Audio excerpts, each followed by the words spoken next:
সে সাগরিকা ফ্লাইওভারে রাত 1-1:30টার দিকে সে ওখানে একাই আরোহণ করে এবং সে এখানকার মাঝামাঝি একটা পিলারের কাছাকাছি জায়গা থেকে বেশ কিছু সময় নিয়ে সে ওখান থেকে নিজের গলায় দড়ি পেঁচায় এবং পরবর্তীতে সে ঝুলিয়েও যায়।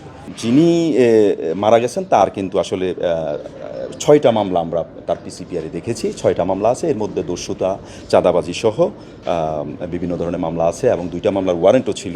তার মা যেটা বলেছে সেটা হচ্ছে যে সে মানসিকভাবে বেশ কিছুদিন ধরে একটু এলোমেলো ছিল, মানসিকভাবে বিপর্যস্ত ছিল।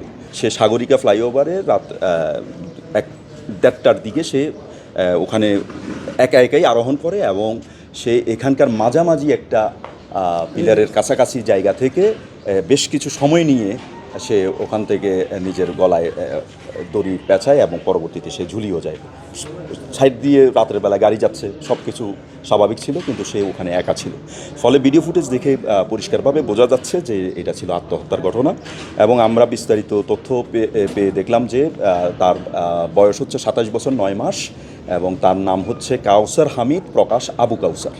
এবং তার মায়ের সাথেও আমাদের কথা হয়েছে। মা প্রথমে চেয়েছিলেন যেন পোস্টমর্টেম না করি আমরা, কারণ তারা বুঝতে পেরেছেন যে তার মানে ছেলে আত্মহত্যা করেছেন এবং সেটা তারা অনুমান করেছিলেন।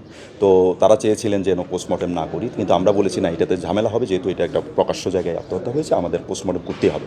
তো আমরা ইনসিস্ট করে আসলে পোস্টমর্টেমও করিয়েছি এবং আমরা যে সুরত হাল রিপোর্ট করেছিলাম সেখানে কিন্তু তার গলায় ছাড়া আর কোথাও কোনো আঘাতের চিহ্নও ছিল না। তো পরিষ্কারভাবে এটা যে আত্মহত্যা, এটা নিয়ে কোনো আমাদের সন্দেহ নাই। এবং যিনি মারা গেছেন তার কিন্তু আসলে 6টা মামলা আমরা তার পিসিপিআরে দেখেছি। 6টা মামলা আছে, এর মধ্যে দস্যুতা, চাঁদাবাজি সহ বিভিন্ন ধরনের মামলা আছে এবং 2টা মামলার ওয়ারেন্টও ছিল। তো এই হচ্ছে মোটামুটি ঘটনা আর কি। এবং তার বাড়ি হচ্ছে, গ্রামের বাড়ি হচ্ছে উরকিরচর রাউজান, এবং এখানে সে বিএসআরএমের খণ্ডকালীন পাহারাদার হিসেবেও কাজ করেছে এবং পরিবার থেকেও জানিয়েছে যে মাদকাসক্ত ছিল সে। যে ভিন্ন ব্যক্তির কথা বলা হচ্ছে তার সাথে তো এর নামও মিল নাই এবং বয়সেরও মিল নাই, কোনো কিছুরই মিল নাই।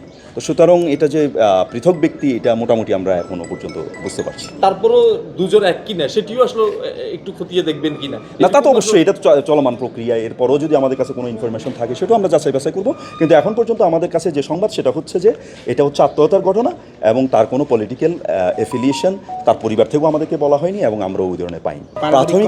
প্রাথমিকভাবে আমরা যেটা জেনেছি, তার মা যেটা বলেছে সেটা হচ্ছে যে সে মানসিকভাবে বেশ কিছুদিন ধরে একটু এলোমেলো ছিল, মানসিকভাবে বিপর্যস্ত ছিল।